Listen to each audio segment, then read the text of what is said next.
Captain Jake Morrison stood on the bridge of the UES Horizon, staring at the massive viewscreen that showed nothing but empty space and distant stars. The patrol had been routine for 3 weeks now, just another sweep of the outer solar system, near Pluto's orbit. His crew was getting restless, and honestly, so was he. Space was vast and lonely, and finding anything interesting out here was about as likely as winning the lottery twice in one day. "Captain, I'm picking up something strange on long-range sensors," called out Lieutenant Dan Cooper from his station. The young officer's voice carried a note of excitement that made everyone on the bridge turn their heads. Cooper had been monitoring communications and sensor data for the past 6 months, and this was the first time he had sounded anything other than bored. Morrison walked over to Cooper's station and looked at the display. The sensors showed a large object moving slowly through space, roughly 2 million kilometers away. It was definitely artificial, but the design was unlike anything in Earth's database of ships and space stations. The object appeared to be damaged, with several sections showing heat signatures that suggested fires or system failures. "Commander Hayes, what do you make of this?" Morrison asked his second-in-command. Ben Hayes was a veteran officer who had served on deep space patrols for over 15 years. If anyone could identify what they were looking at, it would be him. Hayes studied the sensor readings carefully, his weathered face showing concentration. "It's not one of ours, Captain. The design is completely alien to anything humans have. Built, the power signature is massive, much larger than our biggest ships, but it's clearly in distress. Multiple hull breaches, failing power systems, and what looks like atmosphere leaking from several compartments." Morrison felt his heart. "Rate increase? This could be humanity's first contact with an alien species. After decades of searching the stars and finding nothing but empty worlds and dead rocks, they might finally have found proof that Earth was not alone in the universe." "Dr. Parker, report to the bridge immediately," he said into his communicator. Doctor. Lisa Parker arrived within minutes, still wearing her lab coat and carrying a tablet full of xenobiology data that she had been studying. She was Earth's leading expert on theoretical alien life forms, though, until now, all her work had been purely theoretical. Her eyes widened when she saw the sensor displays showing the mysterious ship. "My God, Jake," she whispered, forgetting formal protocol in her excitement. "This is really happening. After all these years of wondering if we're alone, we might finally have our answer." The alien ship continued to drift through space, occasionally sending out what appeared to be distress signals on multiple frequencies. The signals were clearly artificial and showed patterns that suggested intelligence, but they were unlike any communication system that humans had developed. "Sir, I'm detecting life signs aboard that vessel," reported Ensign Mary Collins from the medical monitoring station. "The readings are faint and inconsistent with human biology, but there are definitely living beings over there. Based on the life support systems that are still functioning, I'd estimate maybe 100 individuals, possibly fewer." Morrison made his decision. "Helm, set course for the alien vessel. Maintain a safe distance of 50,000 kilometers. All hands, this is the captain speaking. We are approaching what appears to be a damaged alien spacecraft. This is a first contact situation, so everyone needs to stay calm and follow protocols. We don't know if these beings are friendly or hostile, so weapon systems will remain on. Stand by, but we will not fire unless fired upon." As the horizon approached the alien ship, details became clearer on the main view screen. The vessel was enormous, easily 3 times the size of their own ship, with a sleek design that seemed to flow like liquid metal. Strange symbols were carved or painted along the hull, and several sections glowed with a soft blue light that pulsed like a heartbeat. "Captain, we're receiving a transmission," Cooper announced. "It's on multiple frequencies, and the computer is trying to decode the language patterns." The main speakers crackled to life, and an alien voice filled the bridge. The language was completely foreign, with flowing vowels and sharp consonants that hurt human ears to listen to. After several minutes, the ship's computer managed to establish a basic translation protocol. "Unknown vessel, this is Ambassador Kylix of the Villani people. the alien voice said through the translation system. The words came out stilted and mechanical, but the meaning was clear. Our ship has suffered catastrophic damage while fleeing from a terrible enemy. We are peaceful refugees seeking sanctuary. Please, we beg for your assistance. Our people are dying. Dr. Parker grabbed Morrison's arm. Jake, this is incredible. They're asking for help? This could be the beginning of a new era for humanity. We could learn so much from them about the universe, about other worlds and civilizations. Commander. Hayes was more cautious. Captain, with respect, we need to be careful here. We don't know anything about these aliens or their true intentions. For all we know, this could be some kind of trap. Morrison weighed his options carefully. On one hand, this was humanity's first chance to make contact with an alien species, and they appeared to be in genuine distress. On the other hand, Hayes was right to be cautious. Earth's military had spent decades preparing for the possibility of hostile alien contact, and every protocol emphasized the need for extreme caution.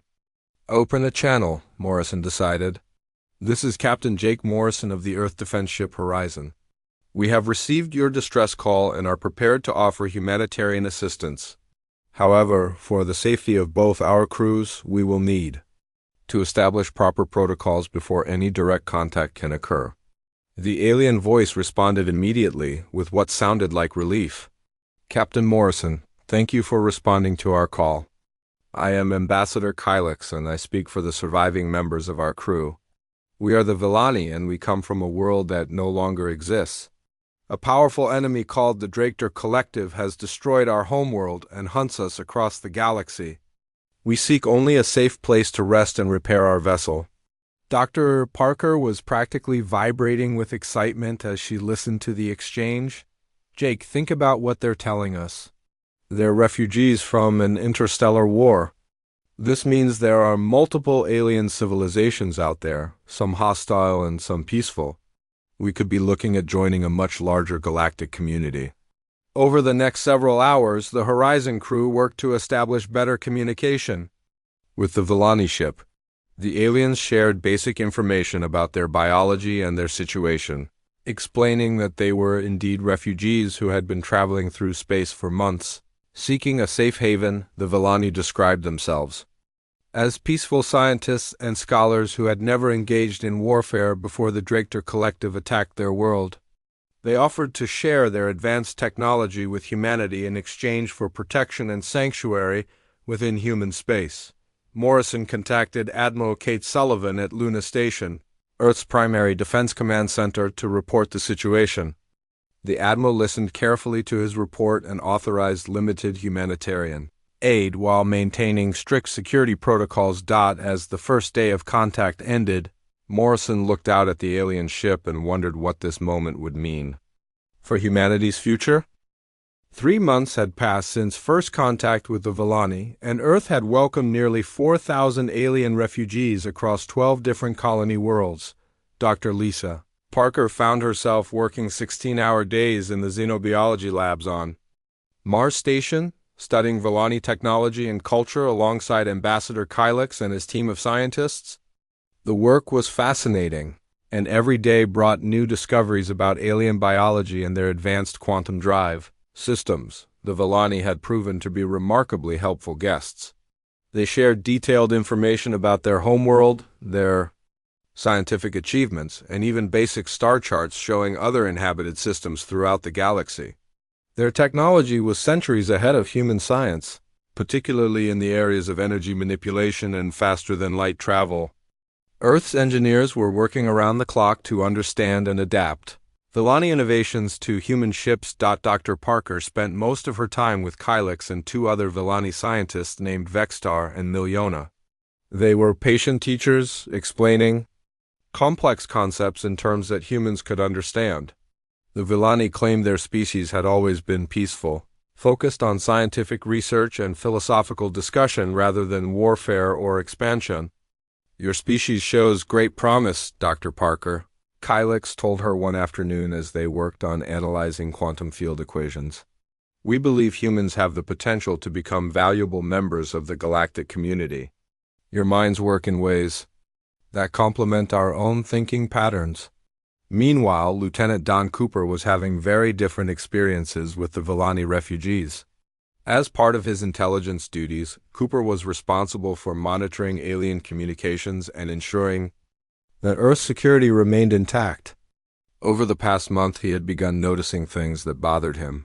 Small details that did not match the peaceful refugee story. The Villani ships, while appearing damaged from the outside, contained sophisticated military hardware that seemed inconsistent with a purely scientific vessel. Cooper had discovered weapon systems, tactical computers, and communication equipment that looked more suitable for warfare than research. When he brought these concerns to Commander Hayes, his superior officer told him to continue monitoring. But to avoid jumping to conclusions, Cooper's suspicions grew stronger when he intercepted encrypted Villani communications that the translation computers could not decode. The messages were being sent between different refugee ships, using frequencies and encryption methods that seemed far too advanced for civilian vessels. More troubling was the fact that these messages were being transmitted at times when the Villani claimed their communication systems were offline for repairs. The breakthrough came when Cooper was reviewing sensor logs from the past week. He discovered that several Villani ships had been conducting detailed scans of Earth's defense satellites and military installations. The scans were subtle and would have been missed by routine monitoring, but Cooper's careful analysis revealed a pattern of intelligence gathering that covered every major human military facility in the solar system.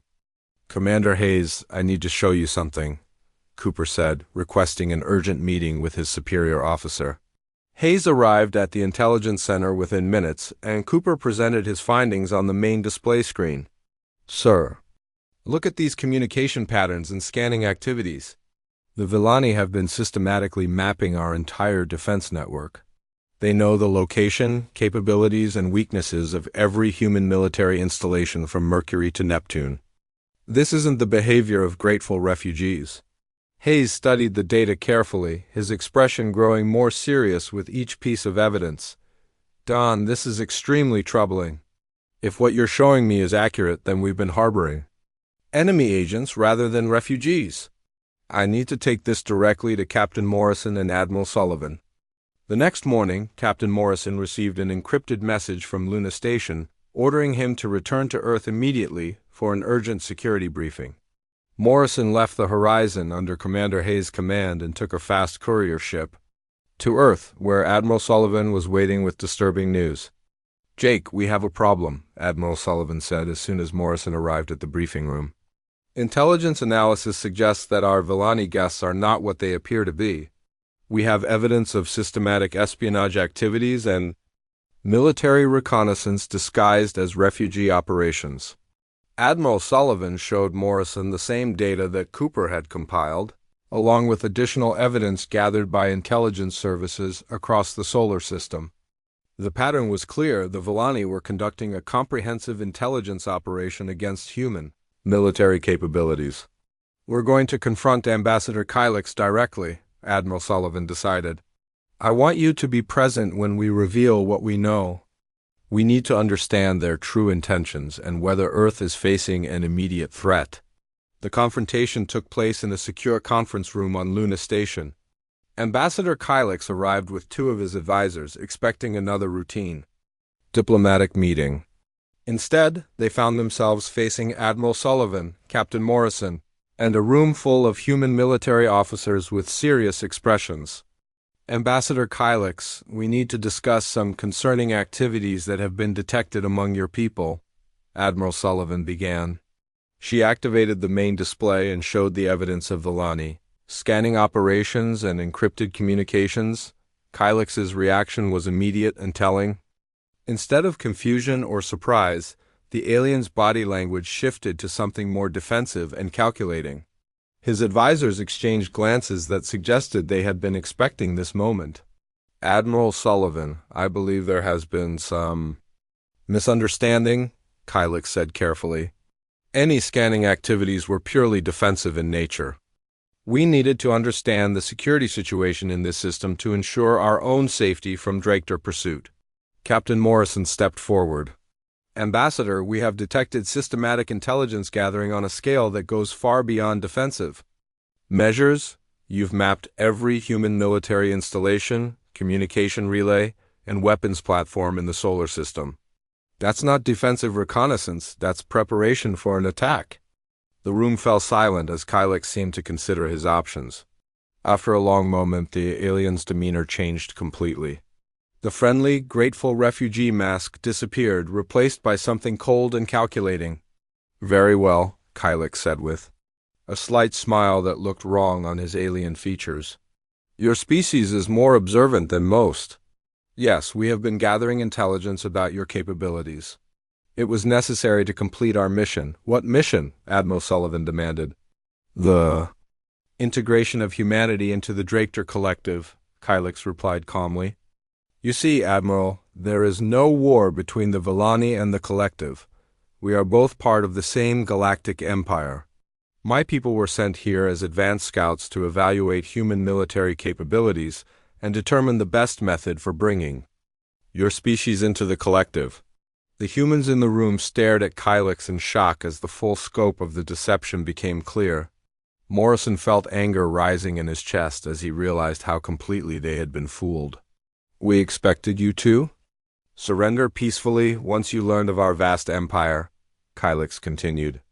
847 species have joined the Collective, and most did so without resistance once they understood the futility of fighting against superior numbers and technology. Humanity was supposed to be simply another peaceful addition to our growing civilization. The ultimatum arrived exactly 24 hours after the confrontation with Ambassador Kylix. Admiral Kate Sullivan stood in Earth Command Center, reading the alien message that had been broadcast simultaneously to every major human settlement across the solar system. The words were clear and direct, translated perfectly by the communication systems that the Villani had helped humans improve over the past 3 months. People of Earth, this is Fleet Commander Zethker of the Drachter Collective. Your species has been selected for integration into our galactic empire. You have 72 hours to surrender your military forces and accept collective governance. Resistance is futile and will only result in unnecessary destruction. 847 civilizations have joined us peacefully. We expect humanity to make the same logical choice. President Alan Foster arrived at the command center within an hour, followed by General Maria Santos and Fleet Admiral Ryan Bell. The emergency session of the Earth Defense Council was unlike anything in human history. For the first time, humanity faced a threat from beyond their own solar system, and the enemy possessed technology that was centuries ahead of Earth's capabilities. What are our options?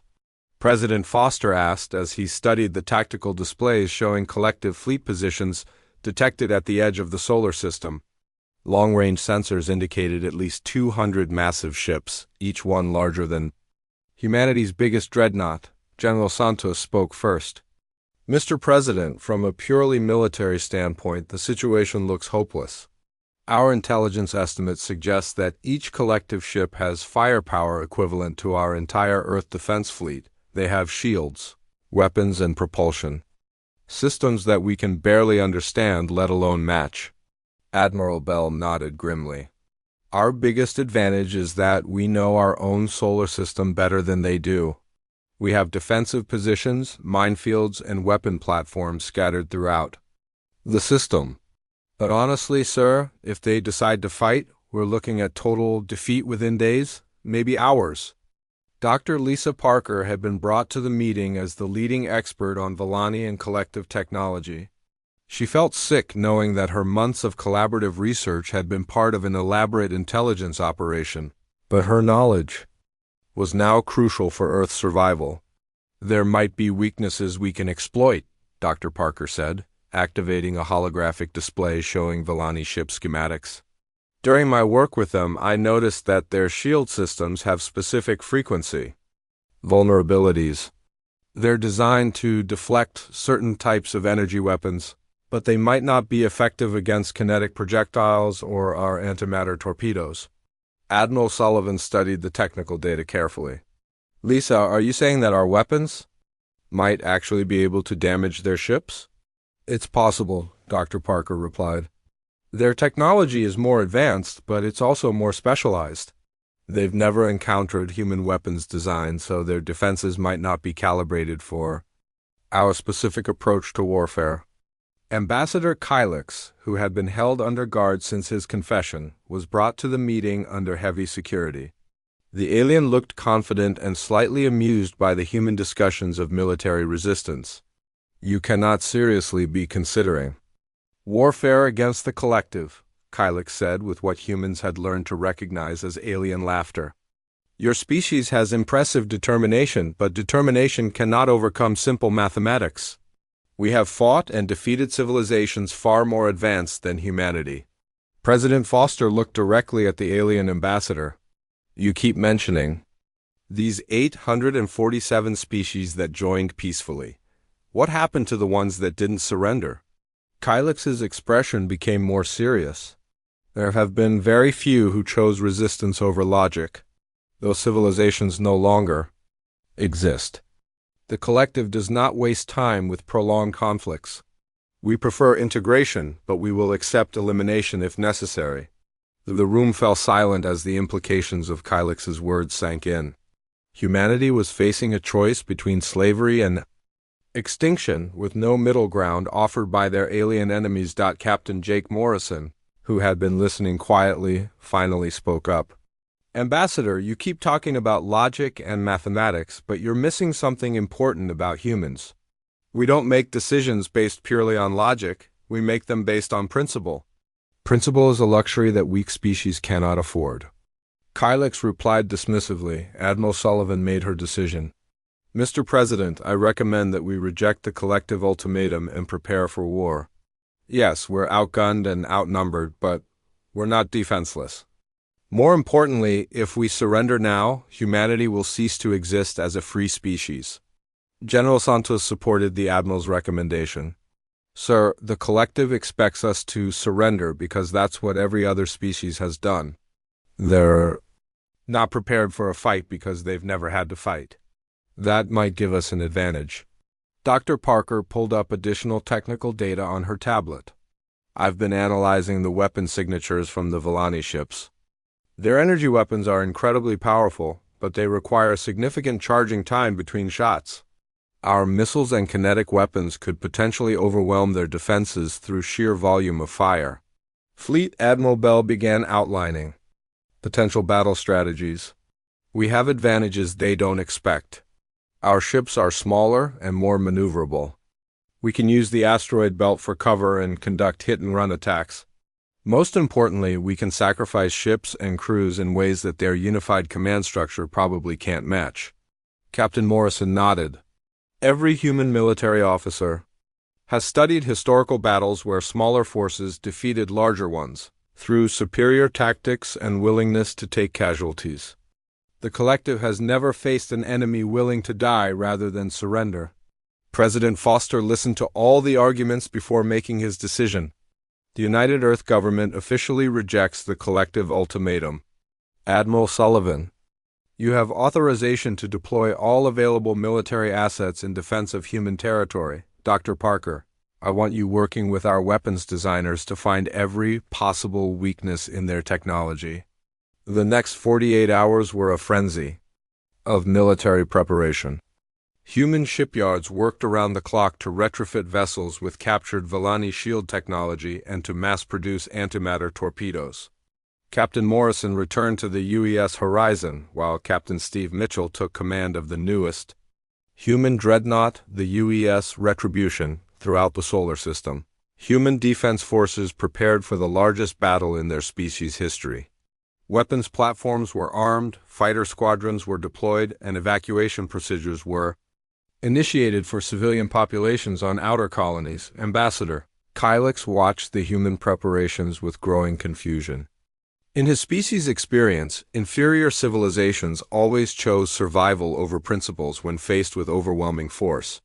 The concept of fighting a hopeless battle for abstract ideals like freedom and independence was completely alien to collective thinking. As the 72-hour deadline approached, Admiral Sullivan broadcast humanity's final response to the collective fleet.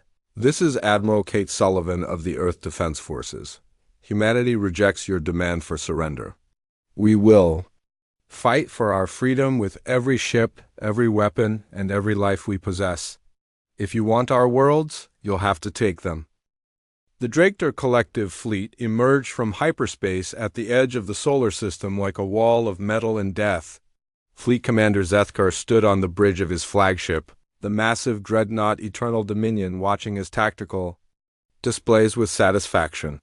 200 ships of various sizes spread out in perfect formation, their hulls gleaming with the blue energy of quantum shields and plasma weapons. Zethkar had commanded integration missions for over 50 years, and this was supposed to be another routine operation. The humans had rejected the surrender ultimatum, but that was not unusual. Many species made defiant speeches before accepting the inevitable. Once they saw the overwhelming size of the collective fleet, they would quickly reconsider their position. Communications. Send another surrender demand to the human leadership, Zethkar ordered. Inform them that this is their final opportunity to avoid destruction. We are prepared to begin bombardment operations if they do not comply within 1 hour. The response from Earth came back within minutes, but it was not what the fleet commander expected. Instead of a surrender message, human ships began emerging from behind asteroids, moons, and space stations throughout the solar system. Zethkar counted over 300 vessels, far more than intelligence reports had suggested the humans possessed. Tactical analysis? Zethkar demanded from his science officer. Sir, the human fleet consists mostly of smaller vessels with inferior technology. However, they appear to be using our own shield technology and have weapons configurations that our databases do not recognize. Also, sir, they are not forming defensive positions around their homeworld as expected. Zethkar frowned at this information. Standard protocol for inferior species was to group their ships around their home planet for a final desperate defense. Instead, the human fleet was spreading out in small groups throughout the solar system, using asteroids and debris fields for cover. Captain Jake Morrison stood on the bridge of the UES Horizon, watching the massive alien fleet on his tactical display. The enemy ships were beautiful and terrifying, each one a masterpiece of advanced technology that could probably destroy his vessel with a single shot. But Morrison was not thinking about the odds or the superior enemy firepower. He was thinking about tactics and how to hurt the aliens as much as possible before they killed him. All ships, this is Admiral Sullivan, came the voice over the fleet communications system. Execute Operation Hornet's Nest. Remember, we are not trying to win this battle through superior firepower. We are going to win through superior courage. And tactics. Every shot counts, every sacrifice matters. For Earth. The human fleet struck without warning from 12 different directions simultaneously. Captain Steve Mitchell led the UES Retribution and 5 other heavy cruisers in a direct assault on the collective's left flank, while Morrison took the Horizon and 30 smaller ships in a high-speed attack run against the enemy center. The aliens had never experienced anything like it. Every previous species had fought defensively, trying to protect their homeworlds and minimize casualties.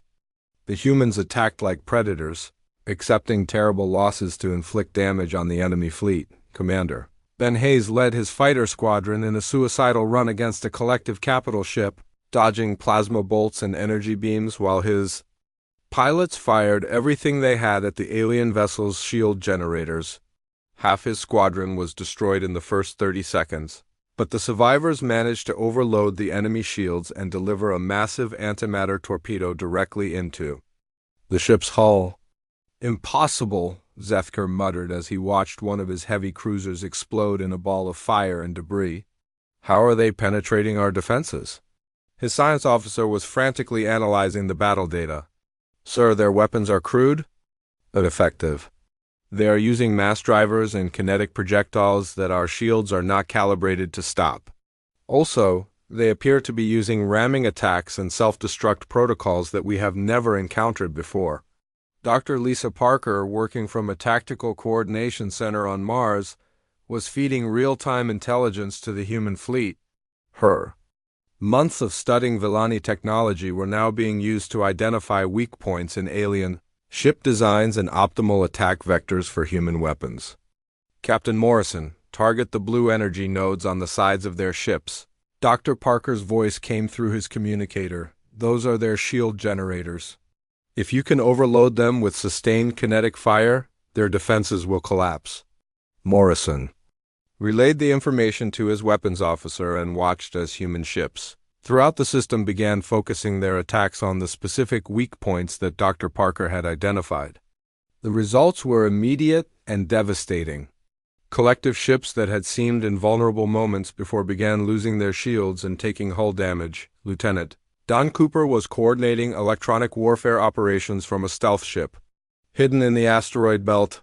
His team had developed virus programs based on captured Villani computer systems, and they were now broadcasting these programs directly into the collective fleet's communication networks. Sir, we're getting reports of communication failures throughout the enemy fleet, Cooper reported to Admiral Sullivan. Their ships are having trouble coordinating their attacks and defensive positions. The battle raged for 6 hours, and the space around Earth became a graveyard of destroyed ships from both sides.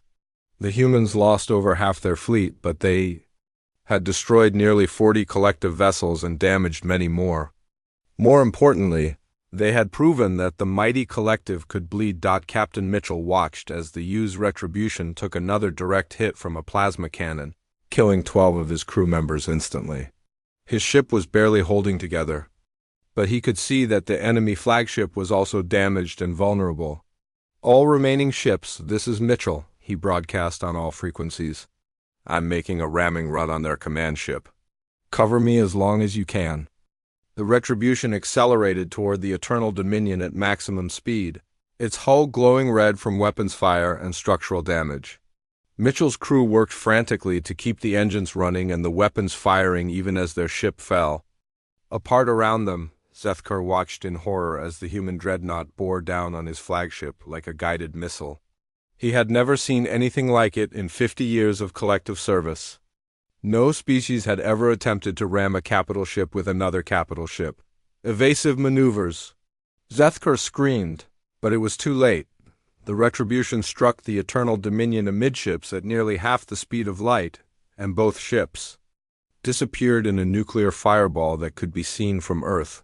The explosion was so massive that it damaged surrounding collective vessels and sent shockwaves through both fleets. For the first time in collective history, a fleet commander had been killed by an inferior species. The surviving alien ships found themselves leaderless and confused, their perfect formation broken and their confidence shattered. Captain Morrison, his own ship heavily damaged but still fighting, opened a communication channel to the remaining collective vessels. This is Captain Morrison of the Earth Defense Forces. Your commander is dead, and we are prepared to continue this battle until every ship in both fleets is destroyed. Surrender now, or we will show you what human determination really looks like. The silence that followed the destruction of the Eternal Dominion was unlike anything the surviving collective officers had ever experienced. For over 3,000 years, their empire had expanded across the galaxy without facing meaningful resistance. Now their flagship was gone, their fleet commander was dead, and they found themselves facing an enemy that fought with a ferocity they could not understand. Sub-Commander Victol, the highest-ranking surviving officer in the collective fleet, stared at the tactical display showing the scattered remains of both fleets. Nearly half of his ships were destroyed or too damaged to fight, while the humans continued to attack with vessels that should have been destroyed hours ago. The human captain who had just demanded their surrender was broadcasting from a ship that was literally falling apart, yet he spoke as if he held all the advantages. Sub-Commander, what are your orders? Asked the communications officer from the bridge of the heavy cruiser Divine Purpose, now serving as the temporary flagship. The young officer's voice carried a note of panic that would have been unthinkable. Before this battle, Victol had spent his entire career believing in the superiority of the collective and the inevitability of their victory over lesser species. Today had shattered those beliefs completely. These humans fought like creatures possessed, throwing their lives away for concepts that made no sense to collective thinking. "Send a message to the human captain," Victor ordered reluctantly. "Request terms for cessation of hostilities." "Captain." Jake Morrison received the alien surrender request while his engineering teams worked desperately to keep the UES Horizon from breaking apart. His ship had taken so much damage that it was essentially a floating wreck, but somehow the engines still worked and the weapon systems were still online. "Admiral Sullivan, we're receiving a surrender offer from the collective fleet," Morrison reported to Earth Command. "They want to negotiate terms for ending the battle." Admiral Kate Sullivan's response came back immediately. "Jake, bring them in for formal surrender talks. But keep all weapons trained on their ships. We've learned not to trust these aliens." The surrender negotiations took place aboard the damaged human cruiser UES Liberty, one of the few ships that still had functional conference facilities. Morrison was joined by Commander Ben Hayes, who had somehow survived his fighter squadron's suicide run, and Dr. Lisa Parker, who had been brought up from Mars to provide technical expertise. Sub-Commander Victor arrived with 2 other collective officers, all of them looking shaken and confused by their first military defeat. Ambassador Kylix was also present, though now as a prisoner rather than a negotiator. "We surrender our remaining forces," Victor said without preamble. "We request safe passage to leave your solar system and return to collective space." Morrison looked at the alien officer with a mixture of exhaustion and anger. "You came here expecting us to surrender without a fight. You were prepared to enslave or destroy our entire species. Now you want mercy? We underestimated your capabilities," Victor admitted. "Your species fights in ways that we have never encountered. We did not expect such resistance from a technologically inferior civilization." Dr. Parker leaned forward. "You keep calling U.S. inferior, but you're the ones asking for mercy. Maybe you should reconsider which species is actually superior." The negotiations continued for several hours as Admiral Sullivan joined the talks. Via secure communication from Earth, the humans faced a crucial decision that would determine not only the immediate fate of the collective survivors but also humanity's future relationship with the galaxy. Commander Hayes argued for destroying the remaining alien ships. "Admiral, if we let them go, they'll just return with a larger fleet. The only way to ensure Earth's safety is to eliminate this threat completely," Dr. Parker disagreed. "Ben, if we massacre helpless prisoners, we become no better than they are. We have a chance to show the galaxy that humanity is different, that we can be both strong and merciful." Morrison found himself caught between the 2 perspectives. His military training told him that Hayes was right about the strategic threat, but his human conscience agreed with Dr. Parker's moral argument. Admiral Sullivan made the final decision. "We're going to let them go, but with conditions. Sub-Commander Victor, you will carry a message back to your empire. Earth claims a 50-light-year sphere of space around our solar system as human territory. Any collective ships that enter this zone will be destroyed without warning." Victor looked confused by the concept. "You are claiming territory? But you have only one inhabited system." "For now," Admiral Sullivan replied. "Dr. Parker, transmit the technical specifications for our weapons and tactics to their ships. I want the entire collective to understand exactly how we defeated their fleet." Dr. Parker hesitated. "Admiral, are you sure? If we give them our military secrets, they'll develop countermeasures." "Lisa, I want them to develop countermeasures. I want every species in the collective to know that humans can be defeated, but only at a terrible cost. I want them to understand that we're not going away, and we're not going to hide in our own solar system forever." The data transmission included detailed recordings of the battle showing human ships ramming alien vessels, fighters making suicide runs against capital ships, and crews fighting to the death rather than surrendering. The message was clear. Humanity was unlike any species the collective had ever encountered. Ambassador Kylix watched the proceedings with growing alarm. "Admiral Sullivan, you do not understand what you are doing. The collective controls 847 worlds. If you challenge our empire, you will face retaliation on a scale that will destroy your entire species. Admiral Sullivan looked directly at the alien ambassador. Kylix, take a good look around you. Your mighty fleet is broken, your commander is dead, and your survivors are begging for mercy. Maybe it's time for the collective to start worrying about what humanity might do to them. The surviving collective ships departed Earth's solar system. The next day, carrying with them news that would shock the entire galactic empire. For the first time in 3 millennia, the collective had been defeated by a supposedly inferior species. 6 months later, construction began on humanity's first interstellar colony ships. Dr. Parker led the design teams that were incorporating captured collective technology with human engineering principles. The ships were heavily armed and designed for long-range exploration and colonization. Captain Morrison, now promoted to admiral, stood in the observation deck of the new UAS Defiance, watching Earth's shipyards work around the clock to build humanity's interstellar fleet. The war with the collective was far from over, but humans had proven they could fight and win against superior technology throughout collective space. Whispers began to spread among the conquered species.